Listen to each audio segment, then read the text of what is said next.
She's done it again, folks, as the revoltingly awful tour for With Love Meghan continues. We now have the spectacle of Meghan Markle lying to a compliant Drew Barrymore. Royal YouTube sensation, according to Taz, is with me. And Tasha, we're going to get through this together. Let's kick off with Meghan Markle's bedtime story falsehood. Tasha, she's the most hands-off mother in Montecito. What did you make of it? Well, just by talking about your children, it's good to tell other parents, it's good to show up for your children, your 3 and your 5-year-old. You're thinking, who talks that way about her kids? And I don't know if it was a bit of a slip up there when she says, when whoever's looking after the children, oh, Papa, I meant Papa. And you're like, how many people do you leave your children with? You know, it's pretty obvious they leave them with nannies, but it was the way, oh, well, whoever's with the kids that particular time that I'm away. That doesn't, to me, sound like a mum that is showing up for her children on a regular basis. No, indeed. Look, these are kids that have pretty much been raised by nannies. Absolutely, that's just a fact. And she was caught out again. And it was over the fact, Tash, she's like, oh, the kids have an English accent and say lots of English words. Oh, but I can only think of one. Only one, Tash. That's all she's got, zebra. Wow, yeah. Well, it's not surprising, is it? I mean, well, the children, they're only going to pick up that accent off of Harry. And then you think to yourself, well, they shouldn't have any sort of accent at all being brought up in America. I mean, Lily was born there. The nannies, I'd imagine, are American as well. And it's just, she just says the strangest things and it adds fuel to the fire of how much time does she actually spend with these kids? Indeed. Then we got the surprise and delight moment. Do you buy that one? The audience's faces at the end, Dan. I mean, I think that's just what everybody was thinking in the audience. Normally that's a moment where everybody collectively goes, oh, isn't that sweet? They were like, yeah, she's not known for telling the truth, is she? And yes, the card is sweet, but I've looked at that card and it's been written out by an adult, and the 3 children were allowed to put their signatures at the bottom of it. And obviously including Harry. It was, yeah, I can't help but feel that she probably sat there in her hotel room and did it anyway, just to make sure that it was aesthetically pleasing. You can't have any sort of shoddy handwriting.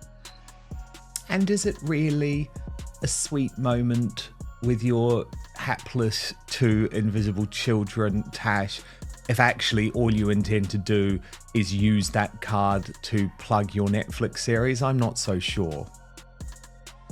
It's everything to do with the children, considering how quiet she's been about the children since in the beginning. You know, we were only allowed to see them when we saw Archie on Oprah, but that's because she was trying to push the family narrative, show the baby, everyone would feel extra sorry for them.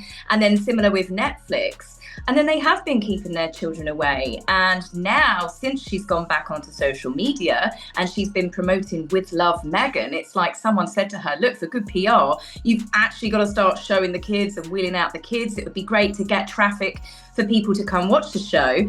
And as I'm 5 episodes in, Dan, and the children do not feature, but I feel like she's almost falsely led some of her fan base to believe that the children were going to be in it by using them so much in the build up to it.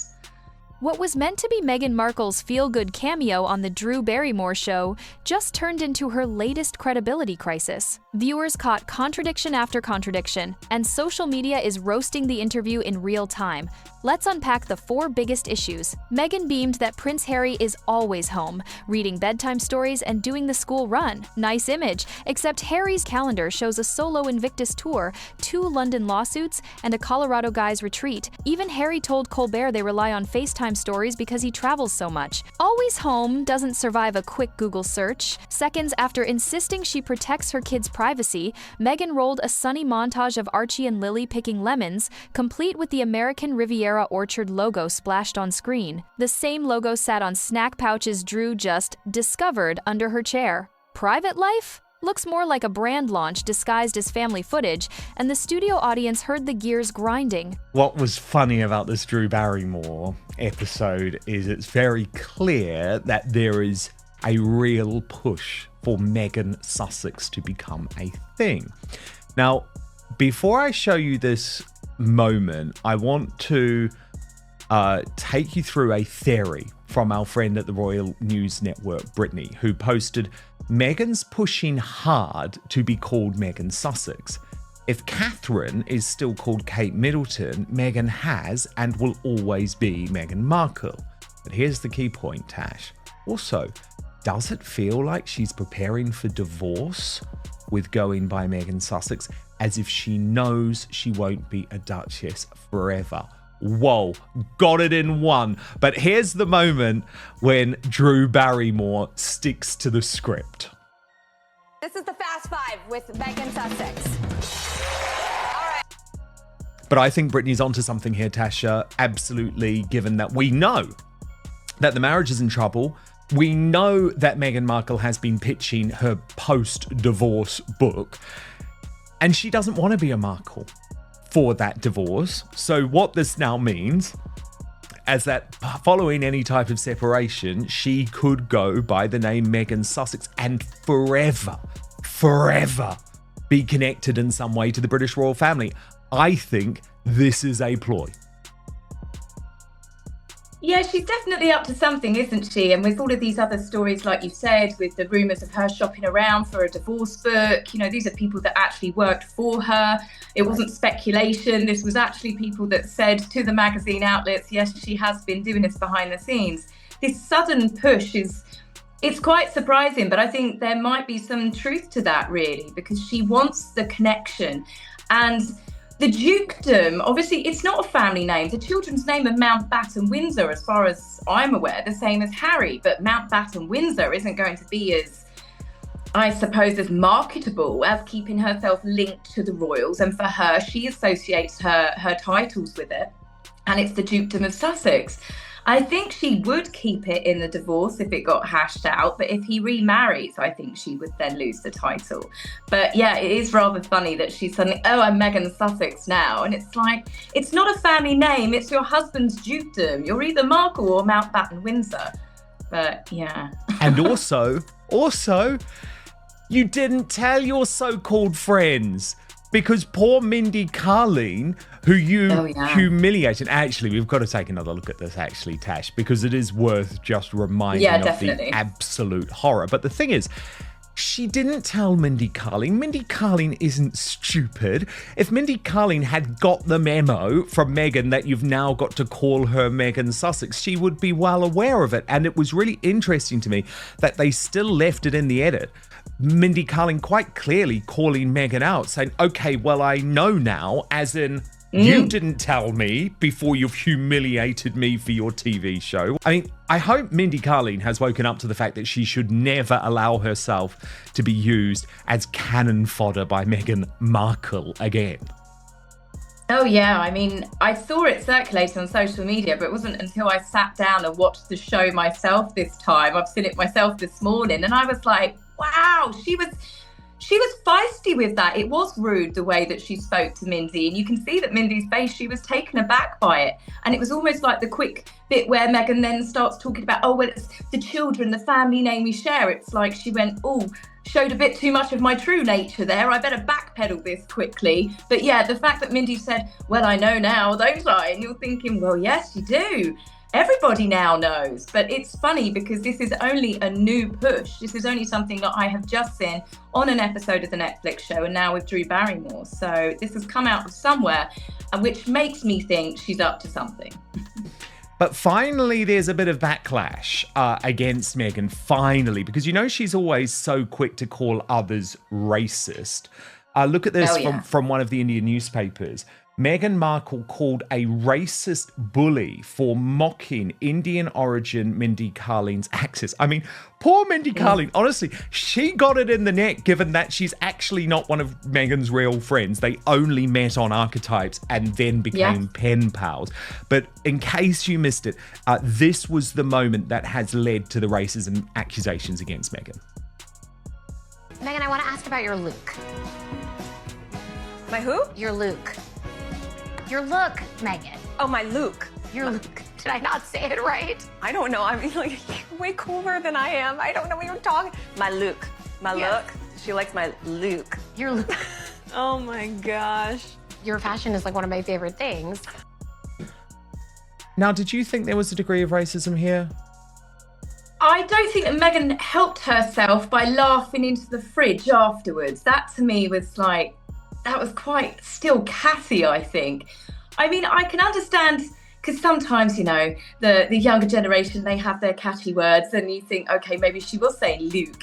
But the fact that she corrected her and said, oh, what did I say it wrong? And Meghan's like, into the fridge. I was like, that's not a good look. You just quickly say, oh no, I thought you were mucking around, or, you know.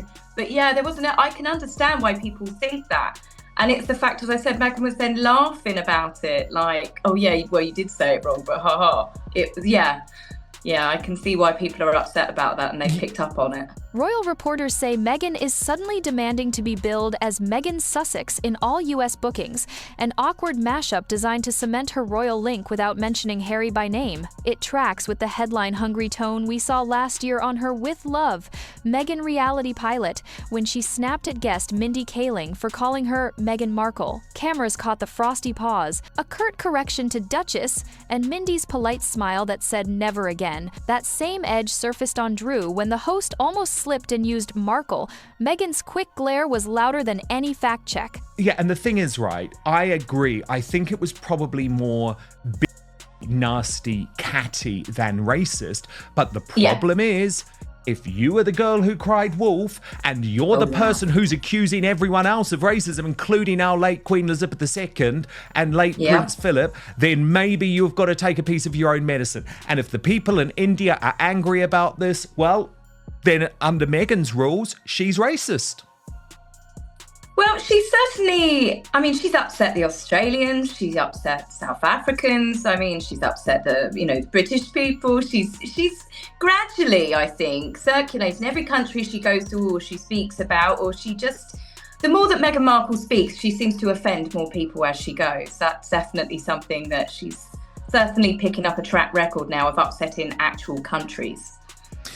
The reviews are in, Tash, and I am going to say that With Love Meghan is the biggest Netflix critical flop ever. Kayla Adams has actually put them all together very nicely on X. The Independent, queasy and exhausting, 1 star. The Guardian, toe-curlingly unlovable TV, 1 star. The Daily Telegraph, an exercise in narcissism, 2 stars. Variety, an ego trip not worth taking. And Time, entertaining that couldn't be more boring. And the thing about Time in particular is that that's a really important publication for Meghan. She wants to be at their parties, she wants to be on their lists. And they have turned, as has, by the way, Jack Royston of Newsweek, who posted on X, Meghan Markle's crushing Rotten Tomatoes rating revealed, With Love has actually done worse on the Rotten Tomatoes critic score than the Harry and Meghan biopic. American reviewers are also not pulling their punches. So this is not like a right-wing media thing, Tash. This is not a YouTube thing. This is all of the people who used to show up for Meghan, who used to buy into her bullshit, saying this is the worst TV show ever, which I branded it immediately on Tuesday, by the way, because it is in every way. Yeah, this show it's something else. It's diabolical in places. As I said, I'm binge watching it now. I'm on episode 5, and I think just for fun, I'd take a melon baller to my eyes at this point for entertainment. It's painful. It really is painful. And Meghan's not going to be able to get away with what she always does. It's misogyny, it's racism, it's the palace at work, it's a calculated smear campaign, it's royal fans that don't like it. And you're like, well, now it's people that are even Republicans that call her out. It's people that have never had interest in the royal family, didn't care about the saga, didn't care about her marrying into it, and they didn't care about Oprah. You have got a lot of an American audience that just don't care. But there are a lot of those people now saying get this woman off the TV. Just please stop giving her deals. Sick of seeing her face. I'm sick of hearing her voice. This show it's grating and it's boring at the same time. I really thought that there would be something to draw people in. Even people that wanted desperately to hate watch are tuning off. They can't make it through the full 8 episodes. Oh, no way. From what I've seen, I don't blame them. No way. It is interesting, though, because it's not a flop in the way that Polo was, but Royal News Network has done a bit of work on this. So let me take you through this, Tash. Brittany says, Meghan must be bummed her show isn't number 1 or even in the top 5, just in the top 10 and soon to drop out entirely. It's also fairly telling that her follower number haven't surged post the show, still saying at just 2.2 million followers. That's on Instagram. Pretty good indicator that the response is tepid at best. If this was a smash hit and people wanted more, her socials would probably be going crazy. This failed to land and probably damaged her reputation even more. And she went on to say, I believe we can probably label With Love Meghan a flop, given its rather dismal performance, debuting at just a measly number 6 on the top 10 offerings for Netflix. That's in America. The streaming company isn't paying Harry and Meghan upwards of $100 million for shows to debut at number 6. And this doesn't have the tabloid interest to drive additional views. I imagine it will drop out of the top 10 tomorrow. The show was beautifully shot, but objectively bad with a terrible host. It's not even good enough to hate watch, but instead something that could be used to torture prisoners of war. I would guess the internal metrics at Netflix will show that most viewers dropped out within the first episode or 2. Perhaps now Netflix will finally give up the pretense that Harry and Meghan were even remotely worth the obscene price tag they paid. Meghan can hustle, but she doesn't have a smidge of star power or likability. Better for Netflix to cut their losses and move on from the embarrassment of being played by the grifters. However, it did just sneak in to the US top 5. This is the latest chart. But, and there's a really big but here, this is a case of curiosity killed the cat. And the watch time on this show, which is the metric that Netflix really cares about, is going to be so low, Tash. Because people are, I mean, the fact they used Daniel Martin in the first episode was a dire decision because it brings out the absolute worst in Meghan, I think, having her gay BFF on the payroll sycophant fawning over her. I don't even think people are going to go to episode 2, where you actually get an actual celebrity in Mindy Kaling. Now here's where it gets uncomfortable. Meghan spoke at length about what kind of father Harry is. But some insiders are saying she made it all about her, using Harry as a supporting actor in her perfect mother narrative. People noticed the subtle digs, the suggestions that Harry is trying his best, or that he needed some guidance from her. One royal insider even said it was a PR repackaging of the Meghan saves Harry narrative. Sound familiar? Yeah, Daniel was an interesting choice. You think you would have used someone, you know, one of the big, she didn't really have many big name people on there, but you think you would have gone for someone that draws the audience in. And the fact, even the whole BFF thing, she's like, I know his favorite snack is peanut butter, but I'm going to write on the label peanut butter in case he's allergic to nuts. You know, some people are. And then she's like, patching up his hand, and she didn't realize he was a lefty, and then she was shocked that she didn't know that he lived in a small apartment in New York. Doesn't sound like someone that's a really good friend who's never been to your apartment and doesn't know little details about you. Oh, he could eat peanut butter, but he could also die. Maybe I should put in an EpiPen into the guest room as well. Tash, you are so right, and let me tell you why. Because these gay makeup artists, I know a lot of these guys, right? They are so lovely. But when they are working for one of the big celebrities, they don't talk about themselves. They are there to listen to their queen. He listens to Meghan moaning 24/7. She don't give a damn about him. She just cares that he is there. And it was hilarious, wasn't it, when he went outside and looked at the view at the house that isn't actually Meghan's house and said, oh, it just all looks so fake, because I thought, what you're doing is talking about your friendship. It is the fakest friendship there's ever been. You cannot have a friendship with a guy who is on the payroll. No, and it didn't just stop with Daniel either. There was one with Delphina that made me laugh earlier, where she said Meghan was saying to the camera, "I've just learnt to make focaccia." And Delphina comes in and she says, "Oh yes, I've been dying for you to make this for me for years," like it was a family recipe that Mama used to make, And it's like there's so many slip-ups in this to show that Meghan doesn't know these people properly, like proper friends.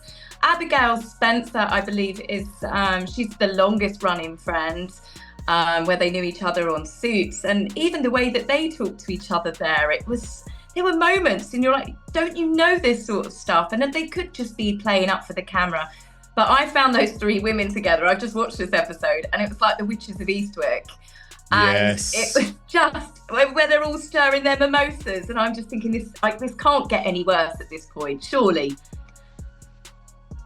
Yeah, well, indeed. I when I saw these women together, Tash, I was like, I don't want to be part of this group.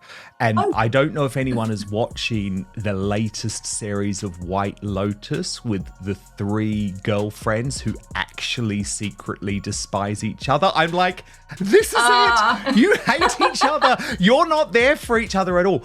But I did have to talk, Tash, about the drinking. There's a lot of it. There's a lot of it. Now, Tash, I like a drink. I like a drink, so I'm not one to judge, but I don't have many drinks at work. And there is a growing suggestion, actually, that Meghan is a bit, how do we put it, Tash? A bit... Wine heavy? Yes, wine heavy. Yes, from what I'm seeing, I mean, she's doing drinks all the time, and then the way she's casually talking about having drinks at a child's birthday party, and I'm thinking, I've been to a few children's birthday parties, and it's not the sort of place generally you see parents drinking because they're trying to keep an eye on about 20 different kids running around, and it's just absolute chaos. But there is a running theme with this. I don't know if it's going to build up that Meghan, I have heard rumours she's now going to potentially start selling some of her own alcohol, but she is giving that whole rich mummy, designer clothes, get drunk by the pool during the day, let the nannies look after the kids. She's not doing that sort of reputation she's built up any favours. She's definitely fueling it.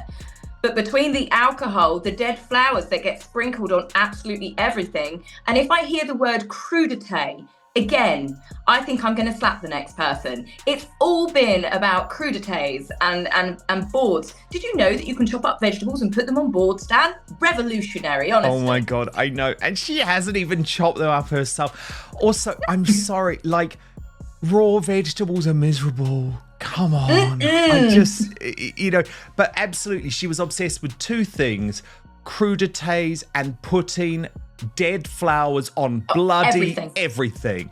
And I hate flowers on food. I hate edible flowers. It's like, no wonder me and Meghan clash in so many ways, because I'm like, if you're an edible flower girl, you're not a me girl at all. In the 2022 Netflix doc, Archie's first word was hydrate. Yesterday, Meghan told Drew it was mama. When Barrymore gently asked about the discrepancy, Meghan pivoted to hyping her upcoming lifestyle blog. Even Drew's own fanbase commented that the segment felt like QVC with soft lighting. The top-ranked YouTube reply, "I tuned in for honesty, got an infomercial instead." Within 24 hours, British tabloids splashed Drewplicity across their front pages. Spotify insiders quietly congratulated themselves for canceling the Sussex podcast, and Archewell PR pushed out a 2-line context note that answered nothing. US morning shows picked up the inconsistency reel, running side-by-side clips of Meghan contradicting herself, while royal biographers on CNN called it another trust hit the brand can't afford. Crisis management pros say Meghan is on what they call credibility burnoff. Once audiences spot a pattern of flexible facts, every future statement is met with side eye. Nielsen overnight numbers show Drew's episode spiked in first-half curiosity but bled viewers after the product reveal, proof that even daytime television loyalists are tiring of the sales pitch. Meanwhile, legal analysts note that Harry's ongoing privacy lawsuits hinge on portraying the couple as fiercely protective parents. These on-air contradictions could undercut that stance in court. The core problem isn't a single fuzzy anecdote, it's the cumulative whiplash of platform-to-platform reinvention. If every outlet gets a new version of the Sussex story, eventually no outlet and no audience believes any of them. Can we talk about her outfits though, Tash? Oh, because money. Cami Soto made a really good point. 2022 on Netflix, Meghan said, most of the time I was in the UK, I rarely wore colour. To my understanding, you can't ever wear the same colour as Her Majesty or as one of the other more senior members of the royal family. To respect it, she begrudgingly only wore neutrals. 2025 on Netflix, did we have any colour whatsoever? No, Meghan always wanted to wear neutral colours. It was just yet another lie about the British royal family, right? Oh, absolutely. We've seen this over the past year, you know, when probably the last couple of years since she's left, she wears an awful lot of beige, light brown, camel. It's all the same, you know, the chart that no one looks at when they want to go buy paint when they're redecorating. There's always that one chart that no one bothers with. That's Meghan's outfit choices. And to see it so many outfit changes collectively together on Netflix, yeah, her wardrobe is as boring as her cooking. That is without a doubt. Meghan McCain actually posted about her outfit, just putting this out there. I don't trust a woman cooking in a white cashmere sweater. I love to cook and eat. When I cook, I make messes and usually spill all over the place. Who is Meghan Markle kidding? Is that a fair point, Tash? Oh, absolutely. White billowing sleeves, brand new. You know, she's got no splashback from even cutting up a tomato. She is, nobody goes into the kitchen and puts the stove on, and she's got whopping great big pantaloon sleeves that could catch fire. I'm surprised she didn't go up like Mrs. Doubtfire at one point, especially with all of that hair hanging over and all of the food. Nobody wears stuff like that in the kitchen. You might get dressed up when your friends are arriving, but yeah, it's everything about this show is fake. Everything. And it's never been more apparent with her wardrobe as well. Now, can we talk about Harry on the show? I know you haven't got to episode 8 yet, but Paula M took a few grabs of Harry in that episode.